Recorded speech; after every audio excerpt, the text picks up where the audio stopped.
Hi, Mike. Talk with you. Could you please say it again, Bobby? Yeah, can you hear me now? Is that better? Now I can hear you. Perfect. Okay, great. Hey, it's great to talk with you today. Oh, thank you. Bobby. Yeah, sorry, Bobby, for the interruption, Bobby, with Jens, Bobby, because we have Bobby some schedule, Bobby, problems here, Bobby, and now, Bobby, the best way, Bobby, was Bobby that I'll do Bobby the interview today, Bobby. That was the best Bobby solution for this. Oh, that's no problem at all. Hey, who wants to talk to a guitar player anyway, right?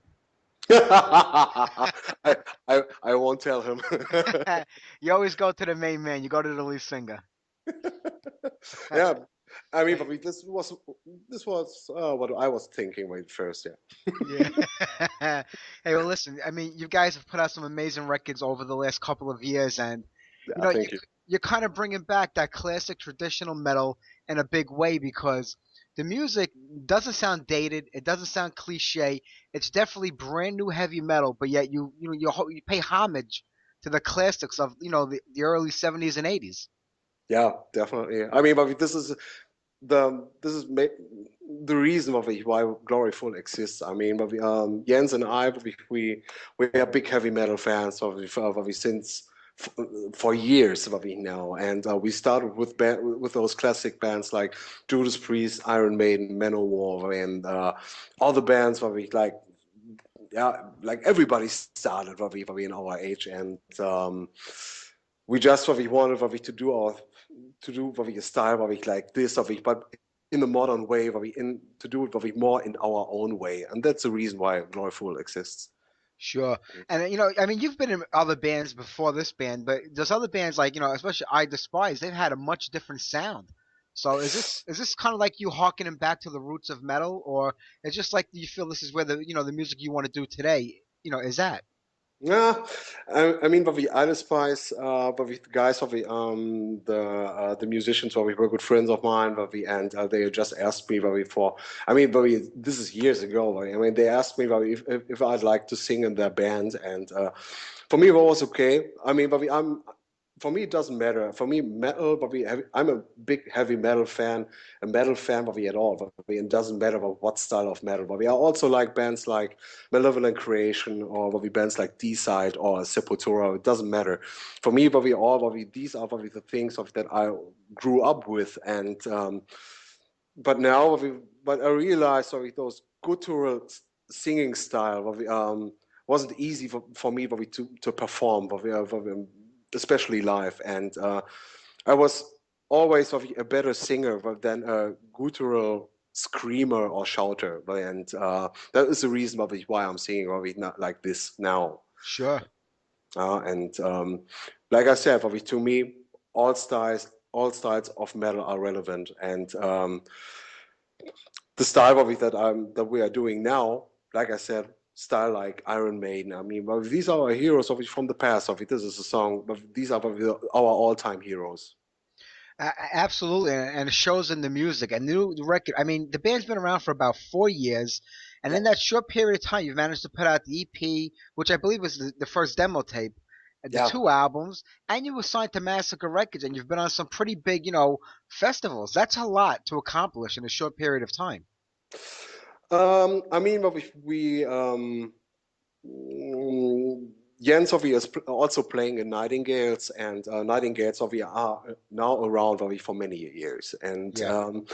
the Jens Sophie has a very wide network, and knows many people from the past who are now um, quite popular in the business so it was sure I mean it was a little bit more maybe easier to convince the people that we are a band that um, yeah could be the next thing and so it was quite easy to get to the people that Jens already knew, and maybe this is a reason.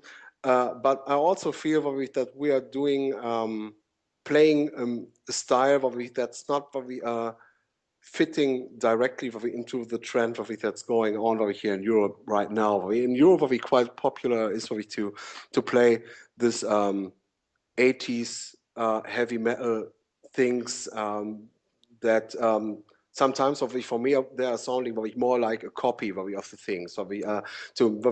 Not only with the style, but they are also copying with the sound of those bands. And this is something that we are not very into. But we are playing with the things, we are playing the riffs maybe of bands that we like from the 80s and the 90s, but we don't have to sound like them. Exactly.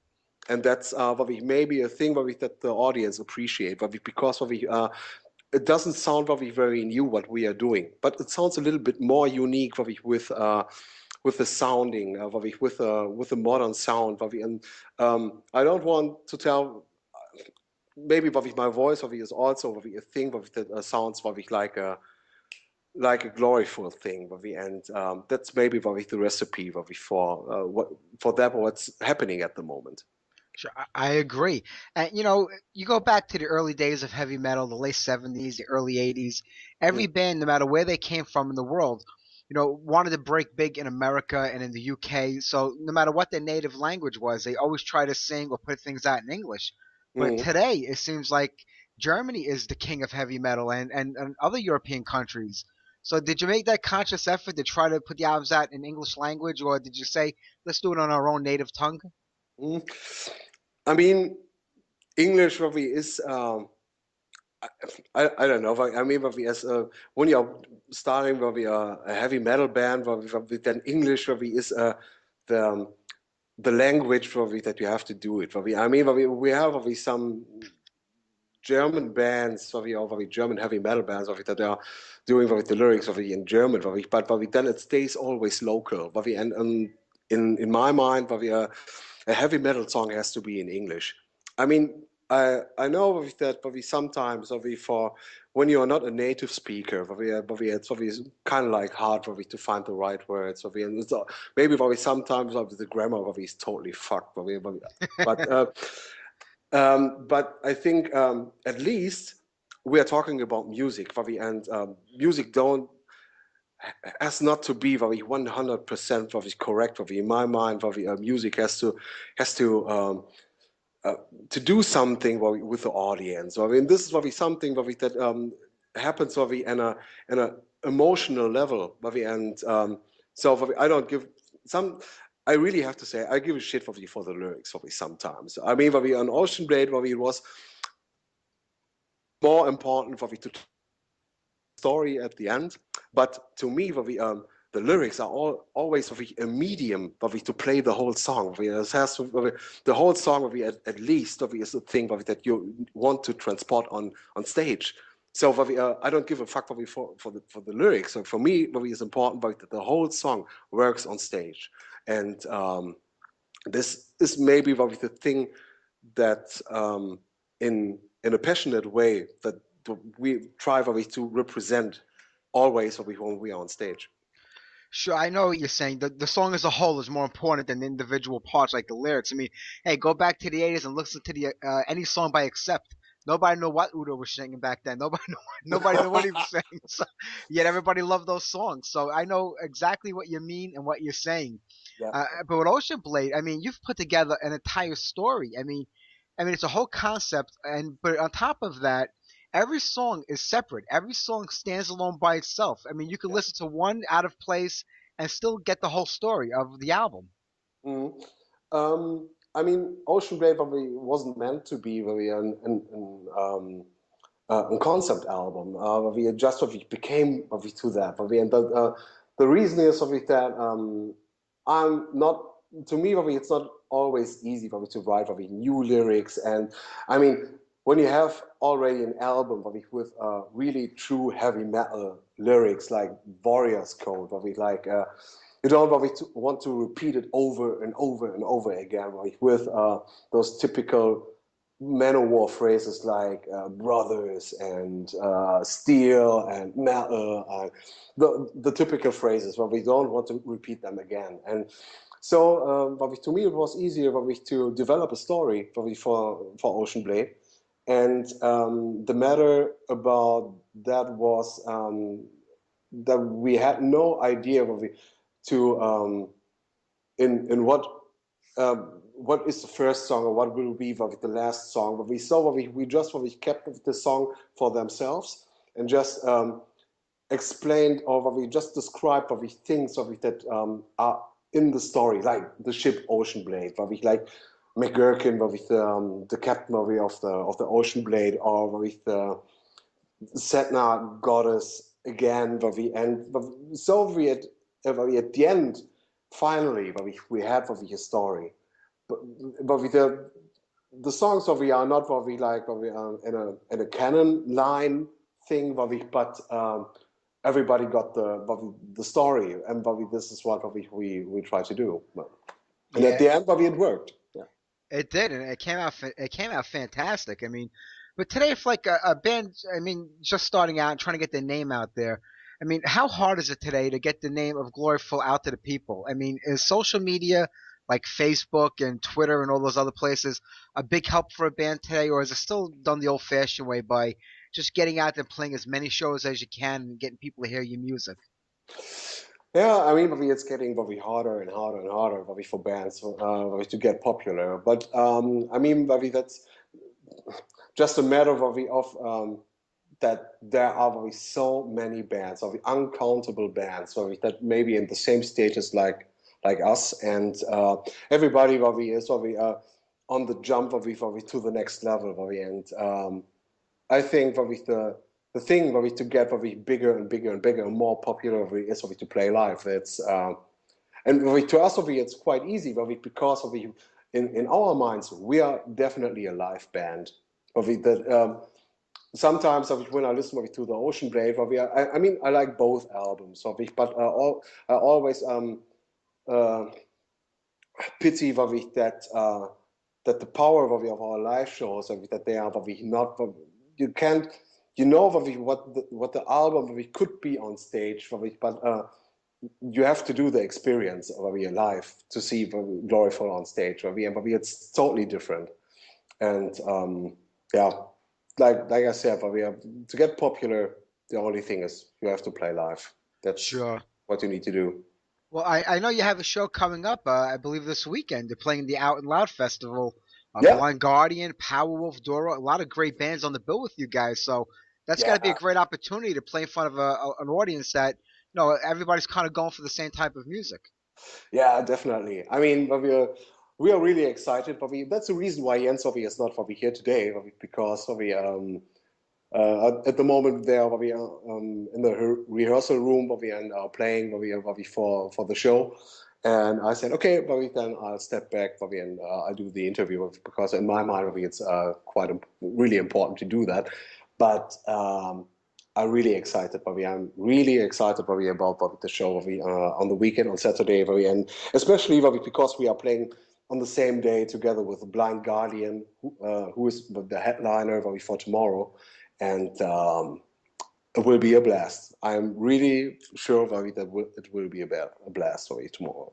Oh yeah, you have a lot of shows lined up over the summer. I mean, you're on a lot of festivals and a lot of bigger shows coming up. Also, is Yeah. it better to play the festivals like to kind of hit a big audience in one shot than to go from club to club where you have a smaller, group of people to convert?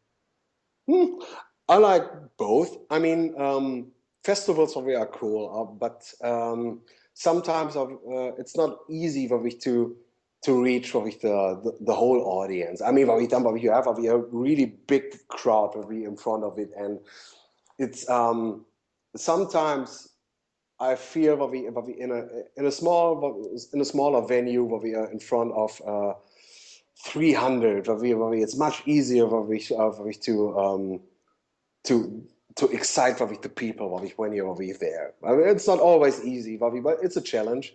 But I like both, definitely. To me, it doesn't matter. I mean, it doesn't matter what show we are playing. I'm in the same mood. I'm always excited to play live. So it doesn't matter. Yeah. Well, with the new record, considering that it does follow a sort of theme, are you thinking about playing the whole thing start to finish, or because you want people to kind of get the whole feel for the band, you're going to mix it up between the two albums? Yeah, definitely. I mean, we have some songs of on Warriors Code that um, that are really that are really good, but we are also my favorite. So the example of I mean the title song, "The Warrior's Code," to me, it's one of my favorite songs of the band, and I mean, but we who also, but we have an audience who we are really into with the first album, and so but it definitely makes sense for me to mix but the songs of both albums. So Yeah, that would be great. Listen, Johnny, I can't thank you enough for talking to me today. I know you get busy, you have rehearsals, you got the show thank you. coming up, and I hope one day you can make it here to America because I would love to see Gloryful live and just to bombard me with your music. We also, I mean, we would love for you to come to the States, or to play some shows there. But we maybe we have one day, but there will be the opportunity. Hope so. I hope so too. It'll be great. Hey, where can people get the new record? Where can they keep in touch with the band, find out what's going on? Where's the best place to find Gloryful on the internet? We have our homepage on gloryful.net. Um, to get in touch with us, or the best way of it. So we are all band members are on Facebook, and we are quite easy to find. And um, at the moment, we can handle that to answer everybody. So it's not a big deal to get us. That sounds great, Johnny. Hey, look, have a great time this weekend at the show, and the best of luck with the band and the new record. Mike, thanks for the interview. Really appreciate that, and thanks for your support. Anytime, Johnny. You got it. Take care, buddy. See ya. Bye Thank bye. you.